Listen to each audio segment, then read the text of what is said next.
దేని బిడ్డలారా, ఈ యొక్క అన్యుడు అనుకుంటున్నాడు దేని బిడ్డలారా, ఒక క్రైస్తవుని యొక్క ప్రాణం తీయట చాలా సులువు. హల్లెలూయా.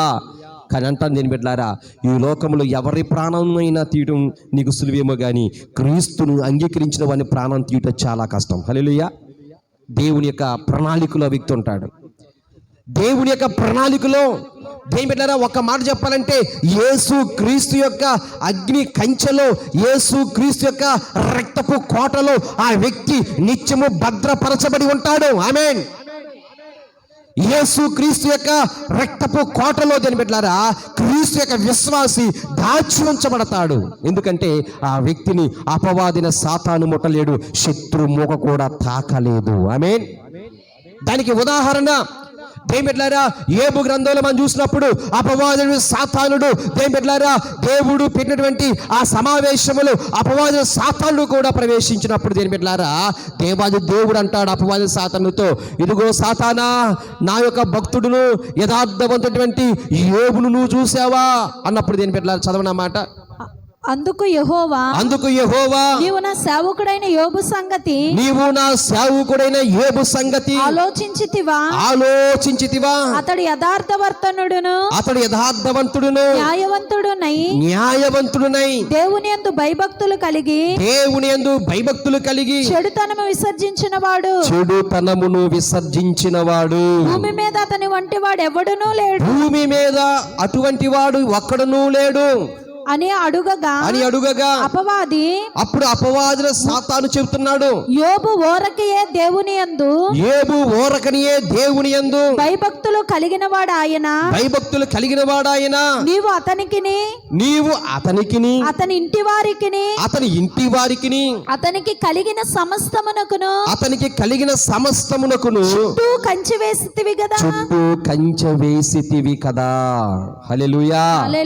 ఎవరి కంచెలో ఇప్పుడు యోబున్నాడు, ఎవరి కంచెలో యోబు యొక్క కుటుంబం ఉన్నది, ఎవరి యొక్క కంచెలో యోబు యొక్క స్థిరాస్తులు చరాస్తులు యోబుకు కలిగినవన్నీ కూడా ఉన్నాయండి. దేని బిడ్డలారా, జీవము కలిగిన దేవుని యొక్క కంచెలో ఉన్నాయి. హల్లెలూయా.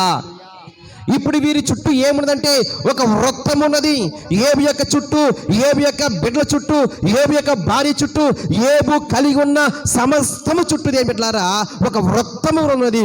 ఆ వృత్తాకారము మధ్యలో దేని బిడ్డలారా యోబు కుటుంబం ఉన్నది. అంటే ఆ వృత్తము దాటి, ఆ కంచె దాటి ఏ శత్రు సైన్యము లోపలికి రాలేనంత కంచె యోబు చుట్టూ ఉన్నది. హల్లెలూయా.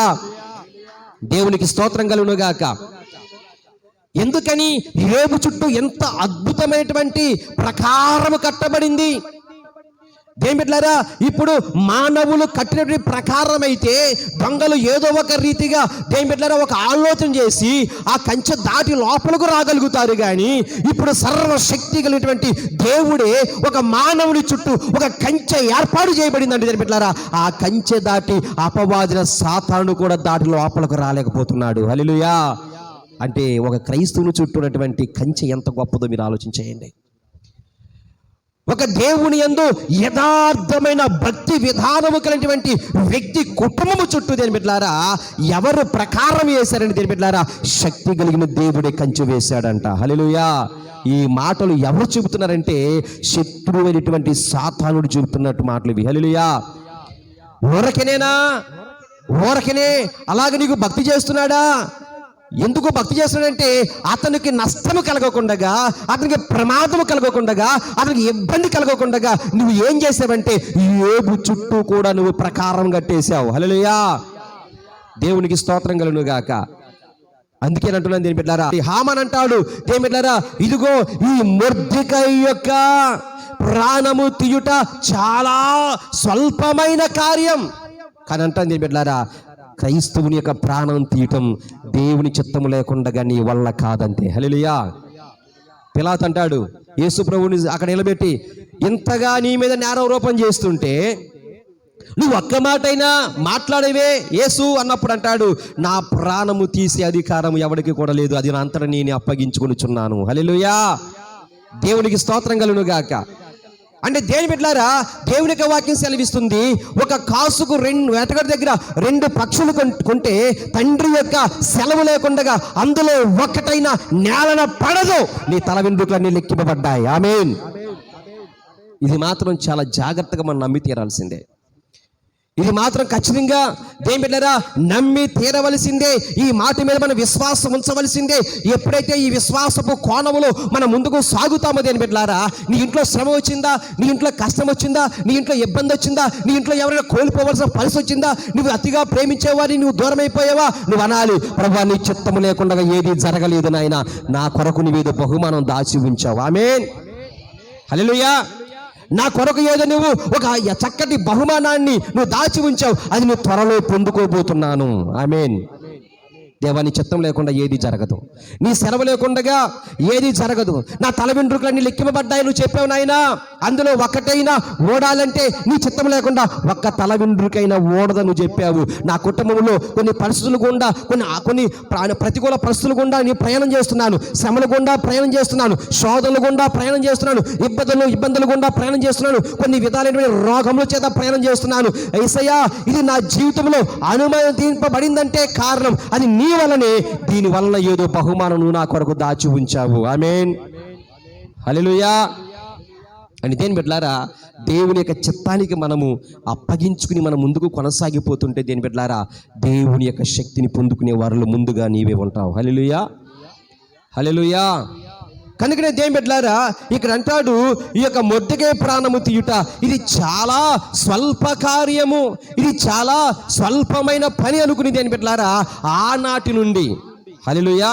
చూడండి ప్రియమైన దేని బిడ్డలారా, ఎప్పుడైతే తన హృదయములో మొర్దెకై ప్రాణము తీయుట చాలా స్వల్ప కార్యం అని అనుకున్నాడో, ఆ క్షణము నుండి మొర్దెకై ప్రాణం తీయటానికి సదా ప్రయత్నాలు చేయడం మొదలుపెట్టేశాడు. హల్లెలూయా, దేవునికి స్తోత్రం కలుగును గాక. ఎప్పుడైతే ఈ మొర్దెకై ప్రాణం తీయాలని ప్రయత్నం చేస్తున్నాడో, ఎప్పుడైతే తన హృదయంలోనికి ఆలోచన వచ్చిందో, అసలు ఎందుకని ఈ మొర్దెకై ప్రాణం తీయాలనుకున్నాడంటే అది కూడా అంత పెద్ద కారణం ఏమి కాదు. హల్లెలూయా. అతను ఈ మొర్దెకై ఆ షోషాను కోటలో, ఆ అహష్వేరోషు యొక్క రాజకోటలో ఆ యొక్క ద్వార పాలకుడుగా పనిచేసినటువంటి ఉద్యోగానికి వెళ్ళినటువంటి వ్యక్తి ఎవరంటే మొర్దెకై. ఇప్పుడు ఆ అహష్వేరోషు రాజు దగ్గర ఒక మంచి దేని బిడ్డలారా సేవకుడిగా పనిచేస్తున్నటువంటి హామాను.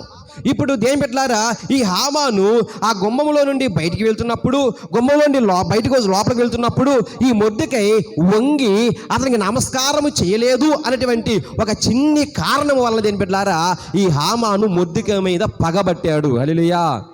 పగబట్టి కేవలం వంగి నమస్కారము చేయలేనటువంటి ఒక కారణము చేత ఈ మొర్దెకైని ఏదో ఒక విధముగా నిర్మూలించాలి, సంహరించాలి అనేటువంటి ఆలోచన కలిగి ఉన్నాడు.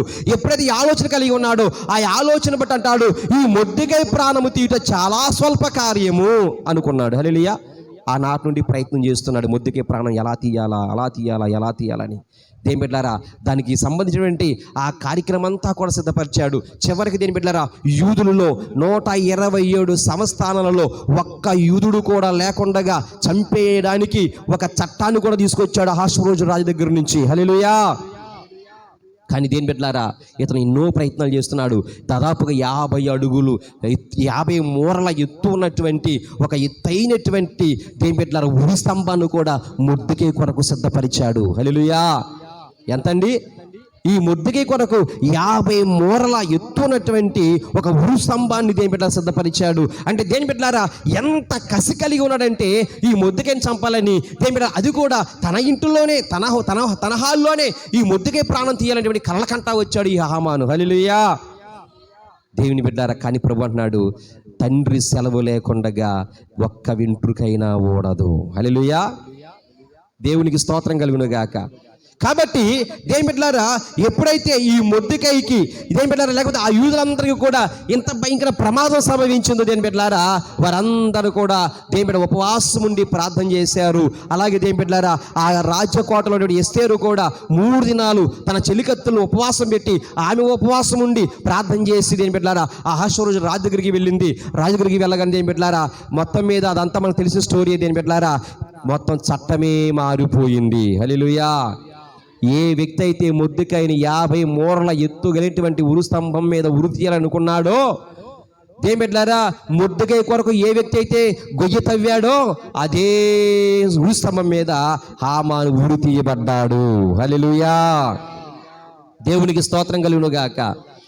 ఎప్పుడైనా కానీ దేని బిడ్డలారా మనము క్రైస్తవులమైనటువంటి మనము ఎప్పుడు కూడా ఒక మన హృదయంలో ఒక మాట, ఒక ఆలోచన మనం కలిగి ఉండాలి. ఏంటంటే దేని బిడ్డలారా, నిత్యము కూడా మనకు ఎంత బద్ధ శత్రువైనా కానీ ఆ బద్ధ శత్రువు కూడా మనము మేలు చేసేవారముగానే ఉండాలి తప్ప కీడు చేసేవారముగా మనం ఎప్పటికీ ఎన్నటికీ ఉండకూడదు. హల్లెలూయా. క్రీస్తు యొక్క గుణ లక్షణాలలో అద్భుతమైనటువంటి ఉన్నతమైనటువంటి ఒక అద్భుతమైన గుణలక్షణం ఏమిటంటే దేని బిడ్డలారా, శత్రువును సైతం కూడా ప్రేమించు. హల్లెలూయా. శత్రువుగా ప్రేమించు, శత్రువు కూడా మేలు చేయి.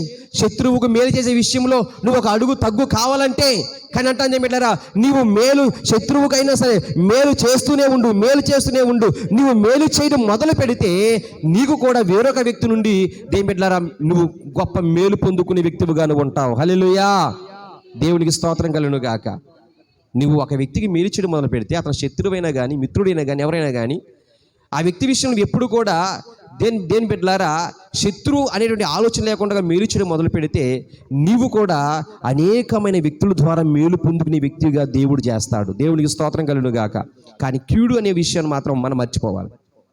ఎంత శత్రువైనా మన కీడు అనేది చేయకూడదు. ఎందుకంటే దేని బిడ్డలారా ఇక్కడ మరి మొర్దెకై కొరకు ఒక ఉరుస్తంభం చేయించాడు, చాలా ప్రయత్నాలు చేశాడు. వీడు ప్రాణం చాలా స్వల్పమైన తీసేయడం అనుకున్నాడు. కానీ దేని బిడ్డలారా అతని వల్ల కాలు చివరికి తాను గోతులో తానే పడ్డాడు. కష్టమైందా లేదా? ఒక క్రైస్తవుని ప్రాణం తీయగలిగడం ఈజీ అయిందా?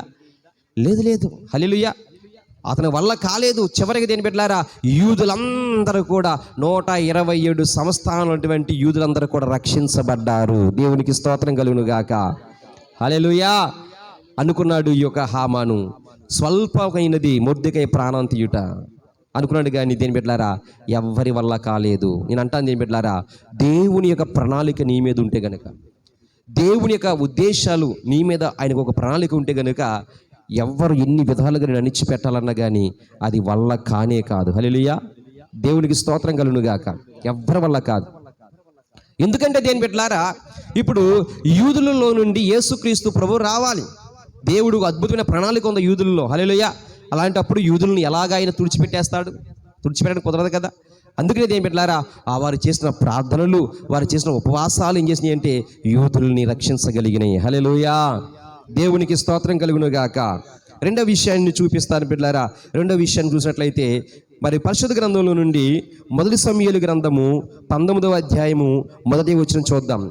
మొదటి సమూయేలు గ్రంథము 19వ అధ్యాయం 1వ వచనం. అంతటా సౌలు మీరు దావీదును చంపవలసినదని తన కుమారుడైన యోనాతానుతోను తన సేవకులందరితోనూ చెప్పగా. హల్లెలూయా.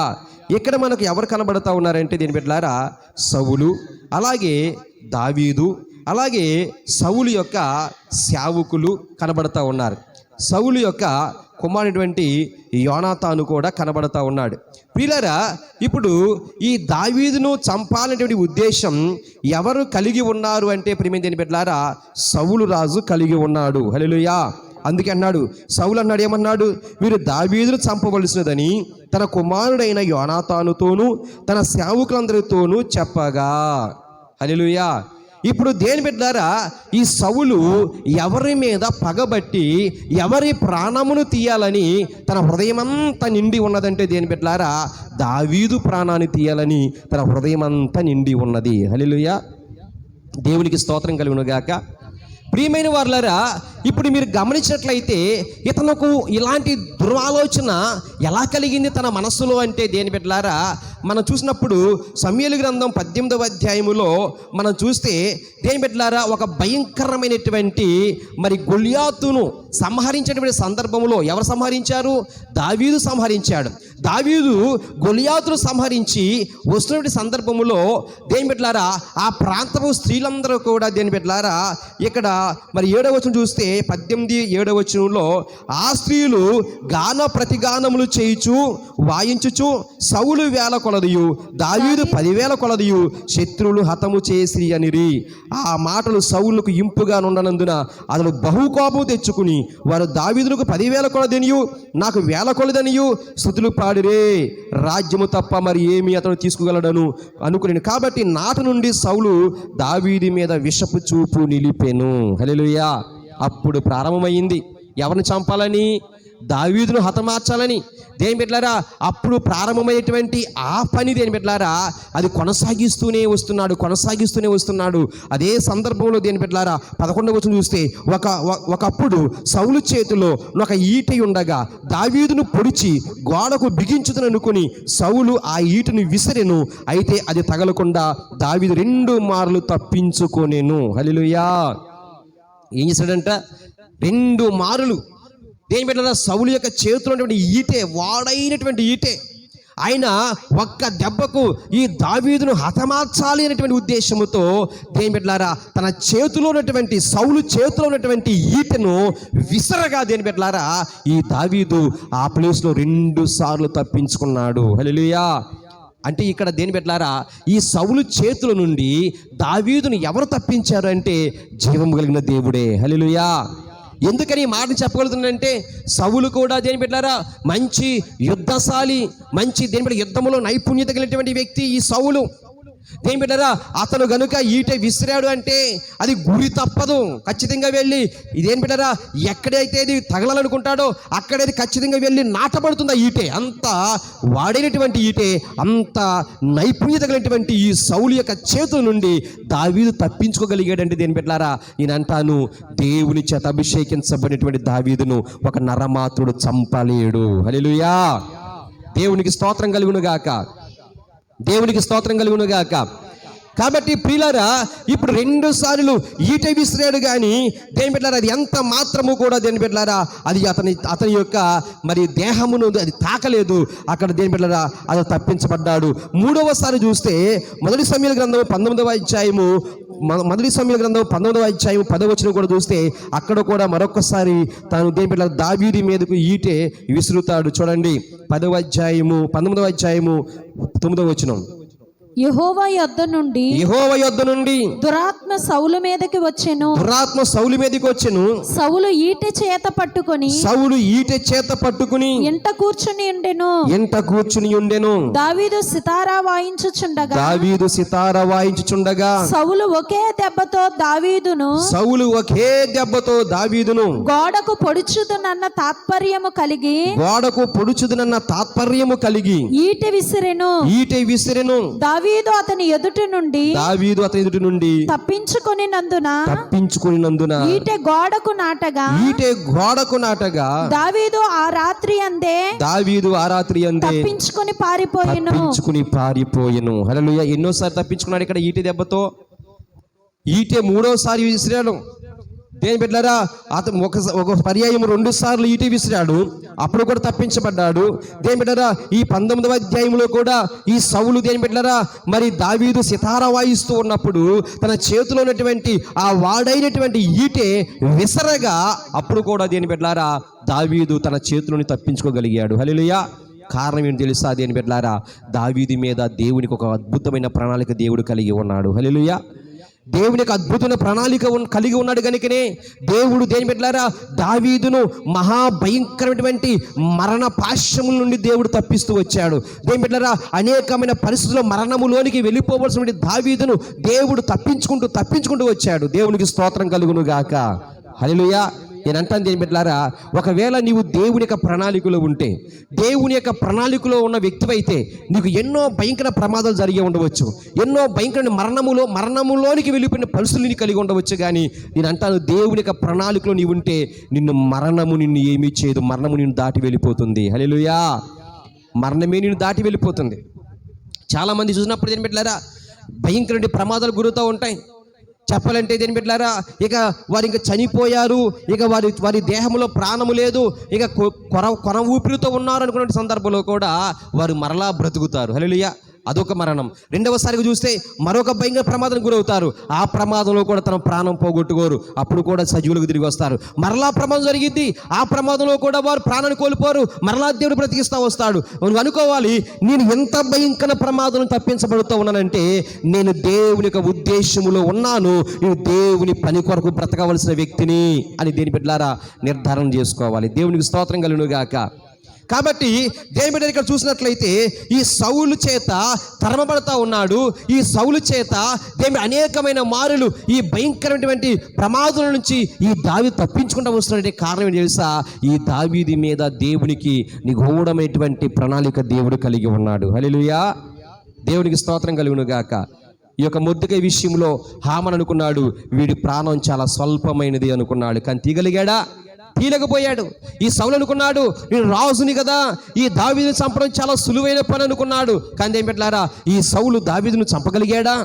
లేదు.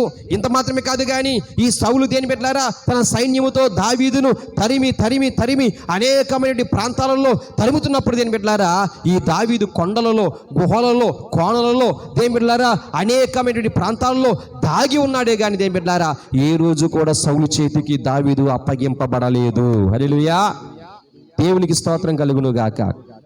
ఈరోజు ప్రియమైన దేని పెట్టారా, నీ జీవితాల్లో కూడా అనేకమైన సమస్యల చేత తరమబడుతున్నావేమో, నీవు కూడా నీ జీవితంలో అనేకమైన కష్టాల చేత తరమబడుతున్నావేమో, నీవు కూడా నీ జీవితంలో నీ కుటుంబ పరిస్థితులు అనేకమైన పరిస్థితులు తల్ల క్రిందలైపోయిన పరిస్థితులు కనబడతా ఉన్నాయేమో.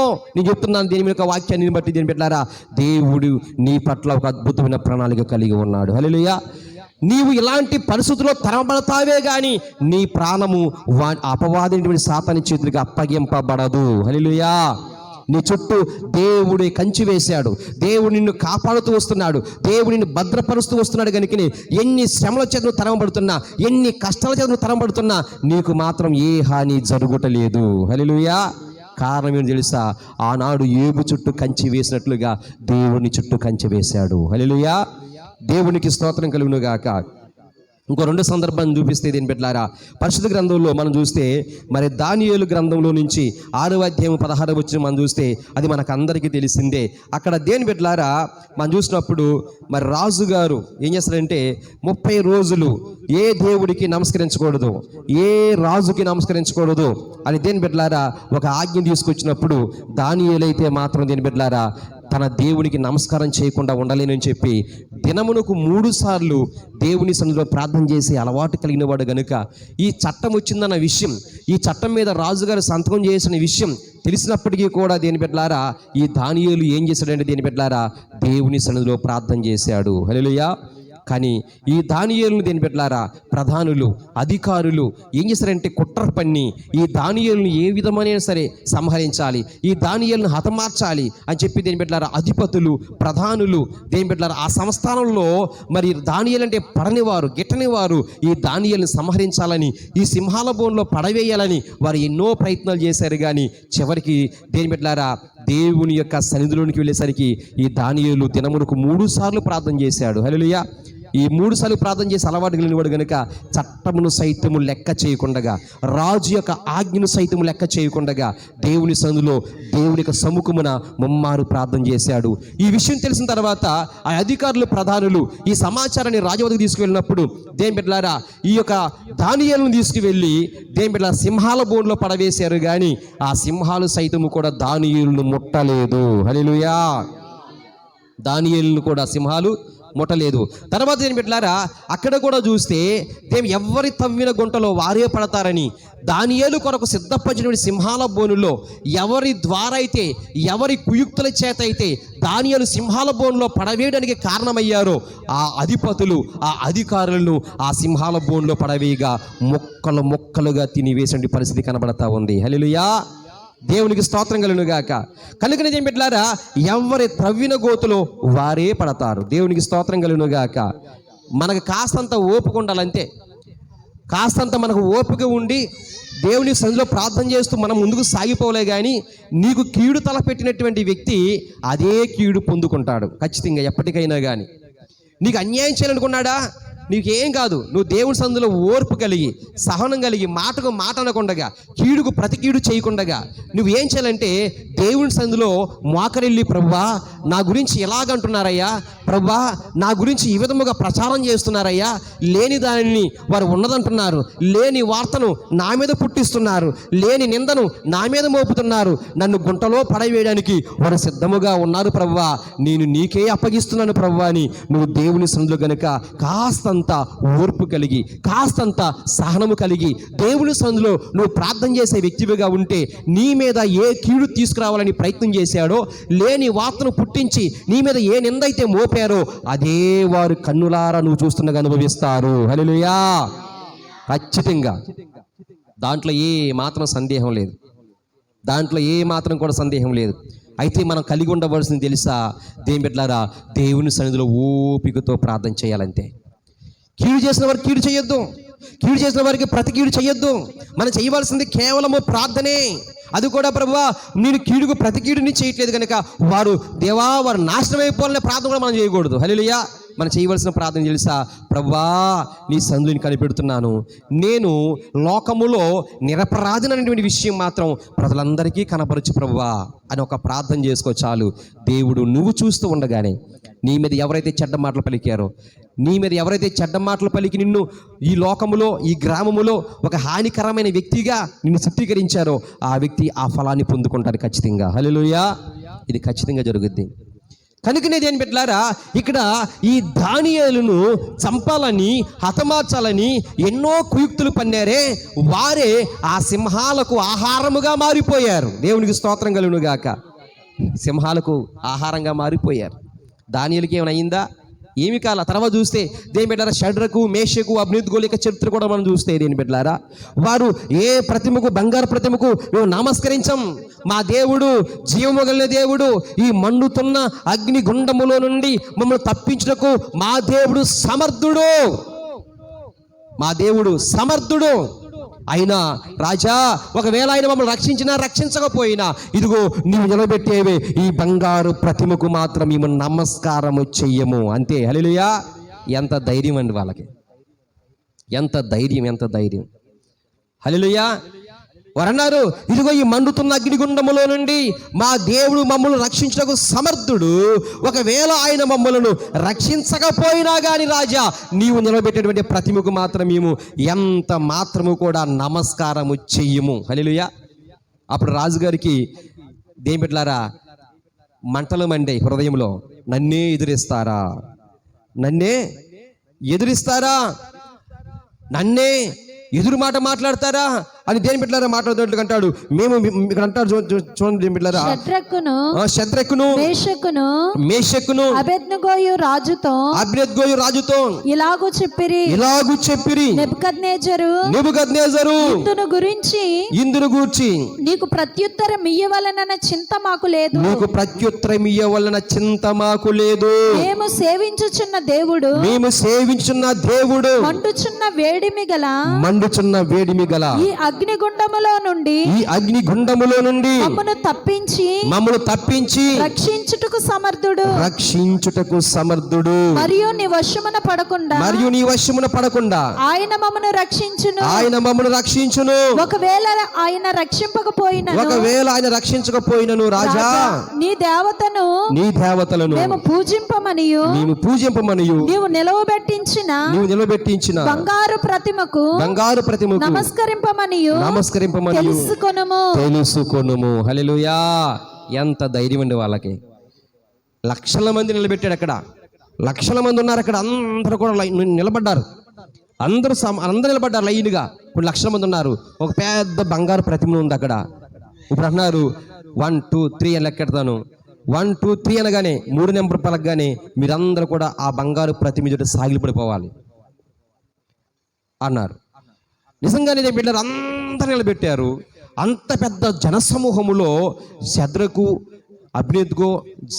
మేషకు అబ్నేద్గో అనే 3 వ్యక్తులు నిలబడ్డారు. 1 2 3 అనగానే బిడ్డలారా అందరూ కూడా బంగారు ప్రతిమకు సాగిలిపడిపోయారు. హల్లెలూయా. కానీ 3 మాత్రం బెరుకుగా కనబడతా ఉన్నారు, 3 మాత్రం నిలబడే ఉన్నారు. హల్లెలూయా. రాజు ఆశ్చర్యపోయాడు.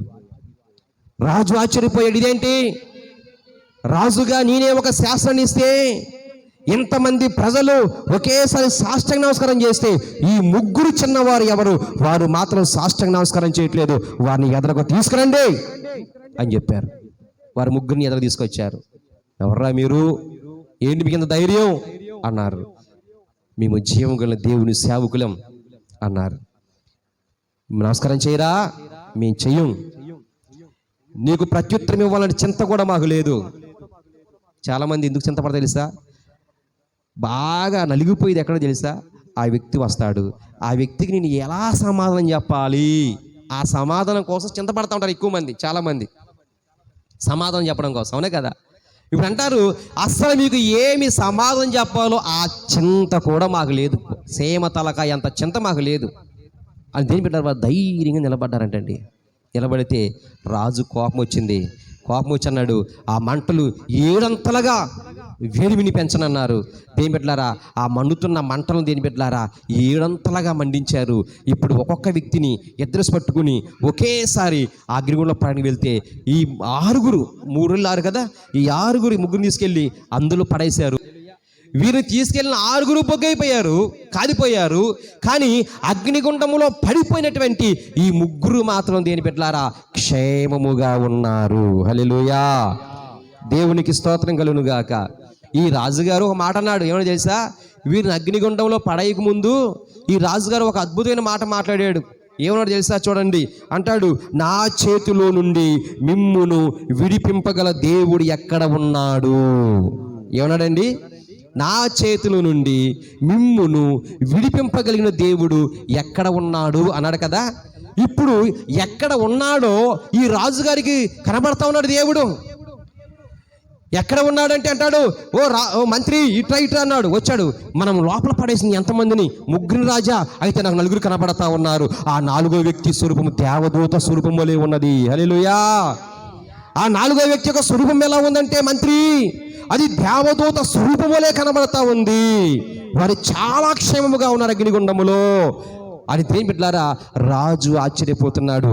అన్నాడు కదా, నా చేతుల నుండి మిమ్మల్ని తప్పించగలిగిన దేవుడు ఎక్కడ ఉన్నాడు అంటే ఇప్పుడు అంటాడు, ఇదిగో అగ్నిగుండములో వారిని 3 కాపాడుతూ ఉన్నాడు, అక్కడ ఉన్నాడు. హల్లెలూయా, దేవునికి స్తోత్రం కలుగును గాక. అక్కడ చాలా మంది ఉన్నారు కానీ ఎవరికి కనబడలేదు. కానీ దేని బిడ్డలారా ఆ రాజు సింహాసనం మీద కూర్చుని చూస్తూ ఉంటే పడవేయబడిన వారు 3 కానీ అందులో 4 కనబడతా ఉన్నారు. అందులో ఒకరి స్వరూపము ఆ అగ్నిలో నుండే దేని బిడ్డలారా కనబడతా ఉందంట. హల్లెలూయా. అప్పుడు అంటున్నాడు, ఓ శద్రకు మేషకు అబ్నిద్గోలారా బయటికి రండి అనగానే దేని బిడ్డలారా ఆ అగ్నిగుండంలో నుండి ఆ శద్రకు మేషకు అబ్నిద్గోలు 3 బయటకు వచ్చారు. తడిమి చూశాడు, వారిని పట్టుకున్నాడు. దేని బిడ్డలారా వారి వస్త్రాలు తీసుకున్నాడు, వాసన చూస్తున్నాడు. ఎక్కడ కూడా అగ్ని వాసన అయినా రాలేదు. హల్లెలూయా, ఎంత అద్భుతం, ఎంత ఆశ్చర్యం. అప్పుడు అన్నాడు దేని బిడ్డలారా, వీరి దేవుడే దేవుడు. హల్లెలూయా, వీరి దేవుడు తప్ప వేరొక దేవుడు లేడు. మీరు ఎవరికైనా ఆరాధన చేస్తే కనుక వీరి కలిగిన దేవుడికే మీరు ఆరాధన చెయ్యాలి. దేవునికి స్తోత్రం కలుగును గాక.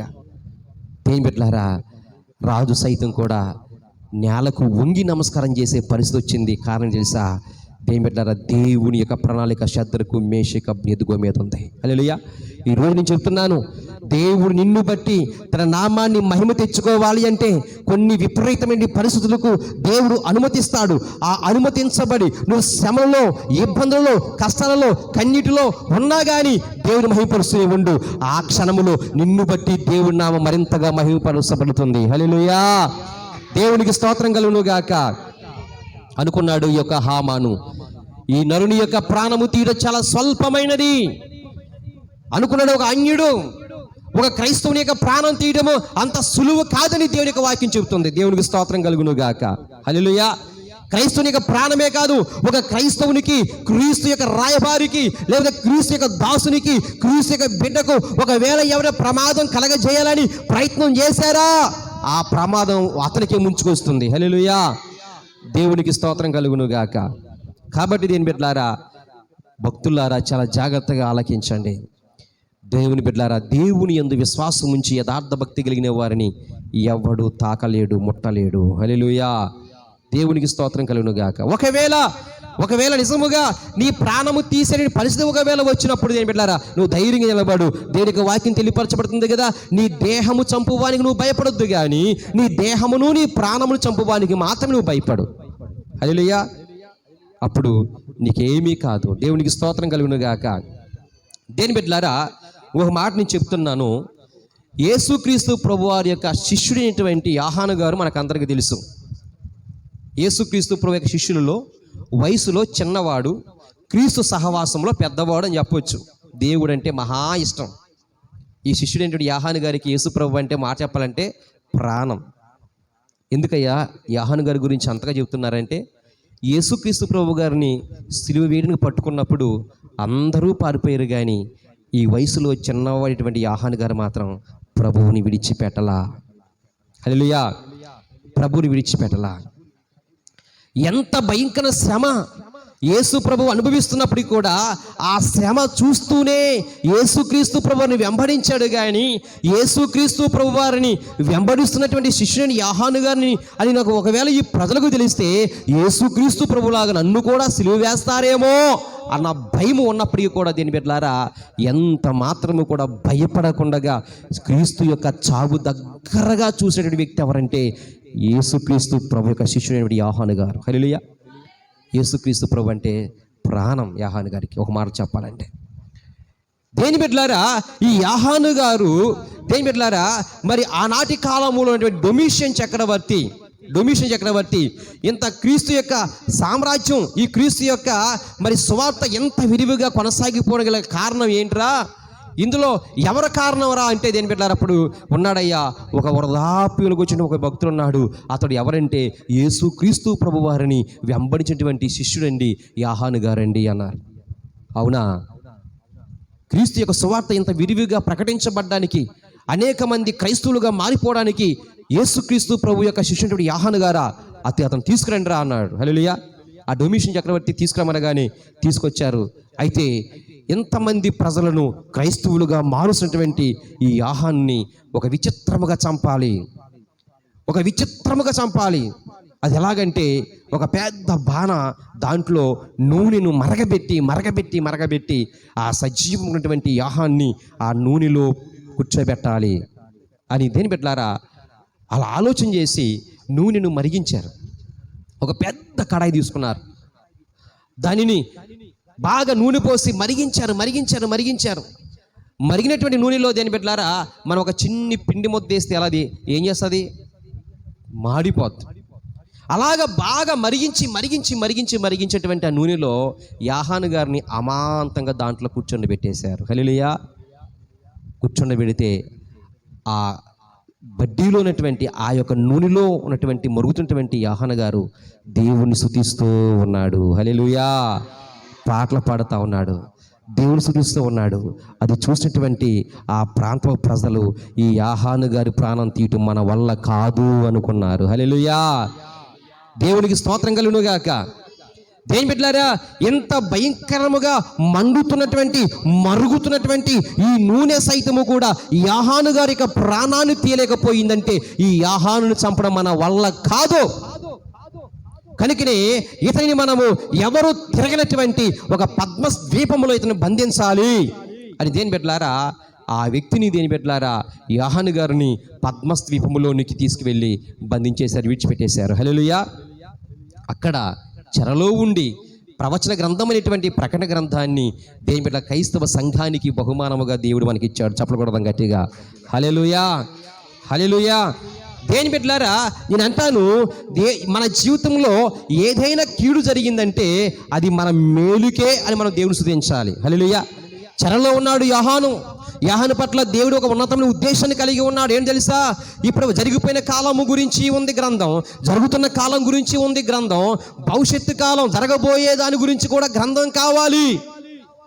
జరగబోయే కాలం గురించి కూడా ఒక గ్రంథాన్ని వ్రాయాలి. అది ఎవరి వల్ల అవుతుందంటే నా శిష్యుడి యోహాను వల్లే అవుతుంది అని చెప్పి నేను బిడ్డలారా ఈ పద్మస్ ద్వీపములో యోహాను గారిని బంధించడానికి దేవుడే కారణమయ్యాడు. హల్లెలూయా. దేవునికి స్తోత్రం కలుగును గాక. కాబట్టి దేని బిడ్డలారా మరి కొంతమంది దేని బిడ్డలారా చెరలో ఉండి కొన్ని అద్భుతమైన గ్రంథాలు రాశారు. హల్లెలూయా.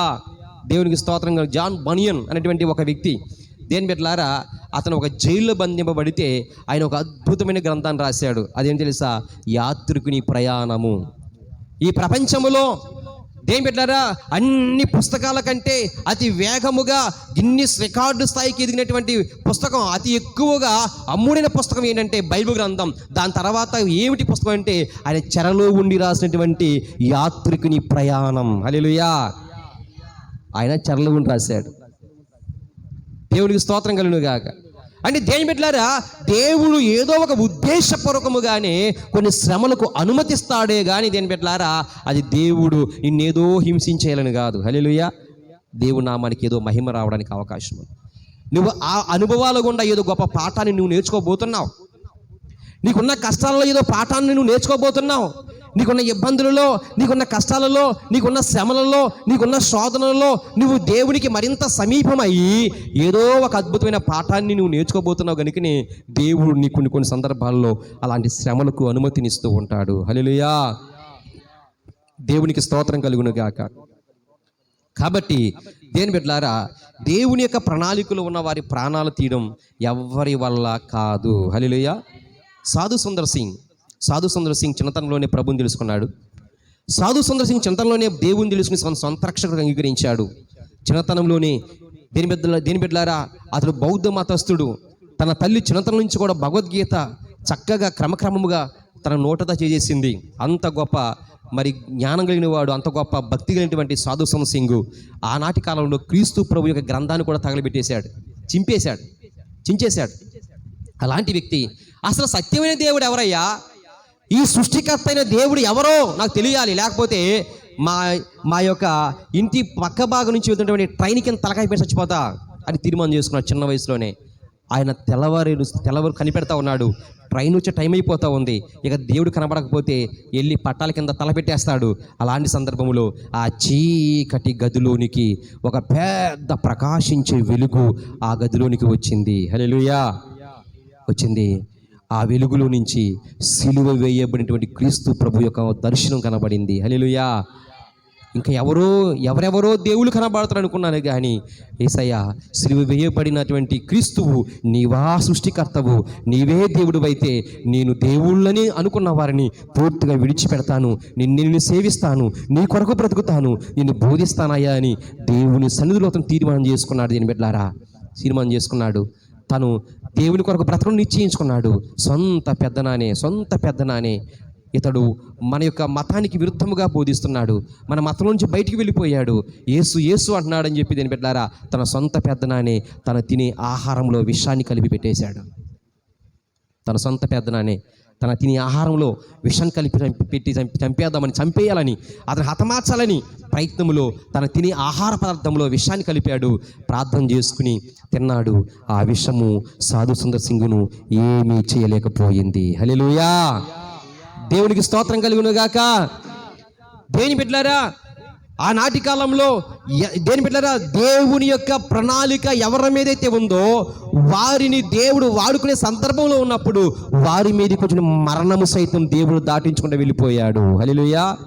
ఈరోజు కూడా దేవుని యొక్క ప్రణాళికలో నీవు ఉంటే ఏ హాని నీకేమి చేయదు. హల్లెలూయా. ప్రమాదాలను దాటిస్తాడు దేవుడు.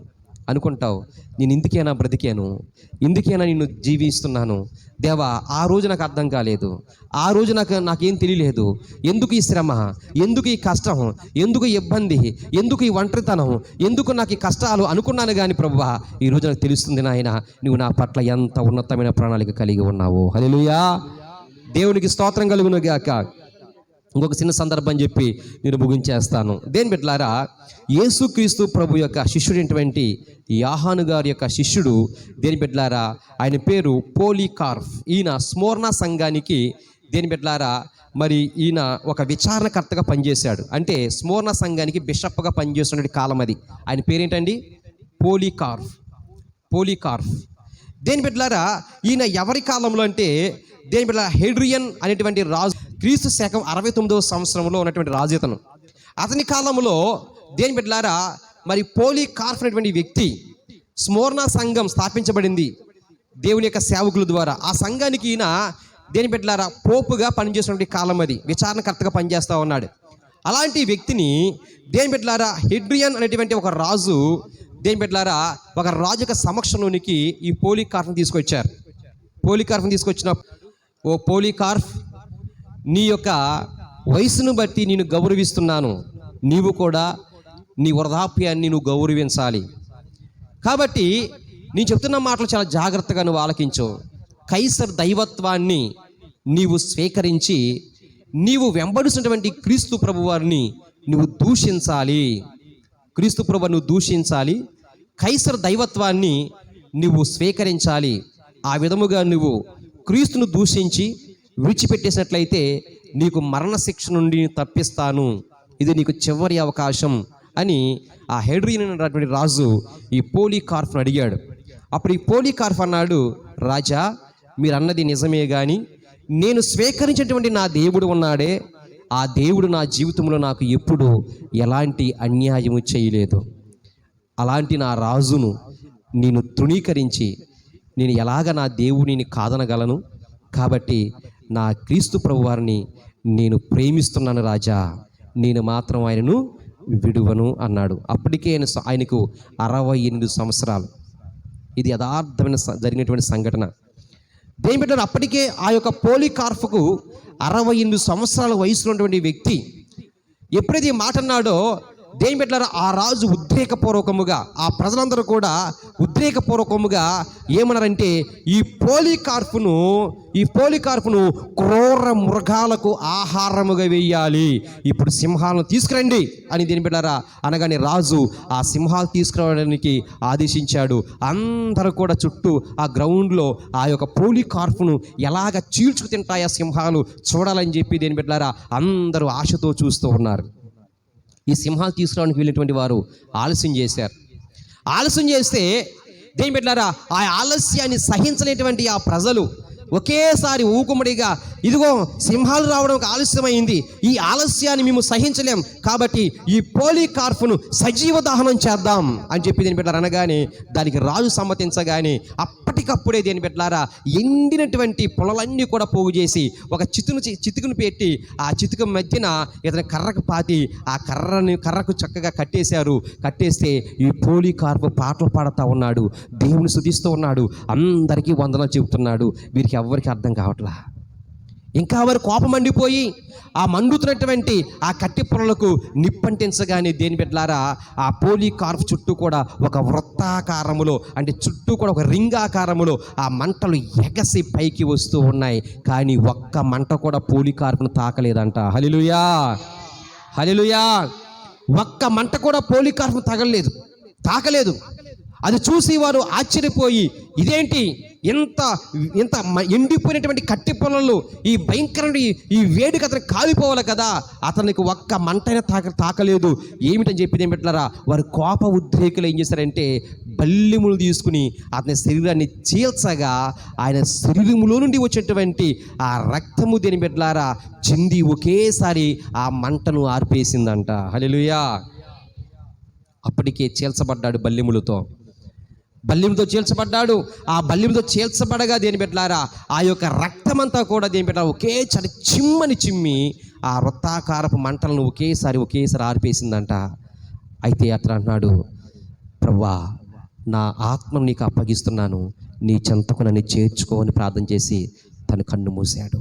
హల్లెలూయా.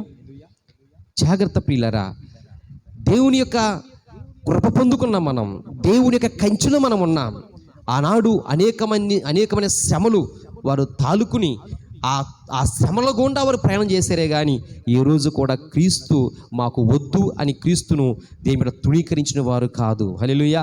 ఈ రోజున దేని బిడ్డలారా అంత ఏందో కానీ ఇప్పుడు కనీసం ఒక మాట కూడా పడలేకుండానే మందిరాలే మార్చేస్తున్నారు చాలామంది, అవునా కదా? ఒక మాట కూడా పడలేకపోతున్నారు. ఇలాంటి క్రైస్తవులు దేవుని కొరకు ప్రాణం ఇస్తారా? చెప్పండి, దేవుని కొరకు ప్రాణం ఇవ్వగలుగుతారా? ఒకటి, భక్తి అనేది మనం మనుషులను చూసి చేసేది కాదు, దైవ సేవకుని చూసి మందిరానికి వచ్చేది కాదు. భక్తి అనేది మందిరానికి ఎందుకు వస్తున్నామంటే మన ఆత్మ రక్షణ కొరకు మనం వస్తున్నాం అంతే, మనుషులను చూసి పాస్టర్లను చూసి కాదు వచ్చేది, అవునా కాదా? కాబట్టి దేని బిడ్డలారా మన ఆత్మ రక్షణ ప్రభు ఇస్తాడు కనుక ఆ ఆత్మరక్షణ కొరకు మన మందిరాలకి చర్చిలకి వెళ్ళాలి, కానీ మనుషులు మెప్పించడానికి మాత్రం ఎప్పుడు వెళ్ళకూడదు. హల్లెలూయా. అసలు అది భక్తే కాదు. కానీ దేని మీద ఆనాటి కాలంలో వారు ఏం చేశారంటే ప్రాణాల సైతం ఇచ్చేశారు, అగ్నిలో కాల్చబడ్డారు, శరీరాలు చేల్చబడ్డాయి. దేని బిడ్డలారా, తలలు నరికివేయబడ్డాయి, పేనం మీద వేయబడ్డారు, వాడైనటువంటి ఎద్దుల కొమ్ముల చేత పొడవబడ్డారు, ఎత్తైన ప్రాంతాల నుంచి త్రోసివేయబడ్డారు, జంతు చర్మాలను పెట్టి కుట్టివేసి క్రూర మృగాలకు ఆహారంగా వేయబడ్డారు. హల్లెలూయా. అలాంటి శ్రమలు ఇప్పుడు ఉంటే ఎవరు నిలబడతారు? క్రైస్తవ సంఘంలో నిలబడతారా? కనుక దేని బిడ్డలారా, అలాంటి భక్తే మనకు భక్తి, అంతే తప్ప మనుషులు మెప్పించడానికో లేకపోతే ఎవరినో సంతృప్తిపరచడానికో చేసే భక్తి కాదు. హల్లెలూయా. కాబట్టి దేని బిడ్డలారా, నేను అంటాను, నువ్వు దేవుని యొక్క ప్రణాళికలో ఉన్నావు, దేవుని యొక్క ప్రణాళికలో ఉన్నావు కనుకనే దేవుడు మన చుట్టూ ఒక కంచె కోటను దేవుడు మనకు కంచెగా ఉంచాడు. హల్లెలూయా. వస్తున్నటువంటి శ్రమలు, ఇబ్బందులు, శోధనలు, వీటిని మనకు దేవుడు అనుమతించాడంటే వాటి ద్వారా ఏదో అద్భుతమైన పాఠాన్ని దేవుడు మనకు నేర్పబోతున్నాడు. అవి నేర్చుకునే గుణాన్ని మనం కలిగి ఉందాం, ఆ సాత్వికత కలిగి ఉందాం, ముందుకు సాగిపోదాం. దేవుడు అట్టి కృప దేవుడు మనకు అనుగ్రహించును గాక. ఆమేన్. ప్రార్థన చేసుకుందాం.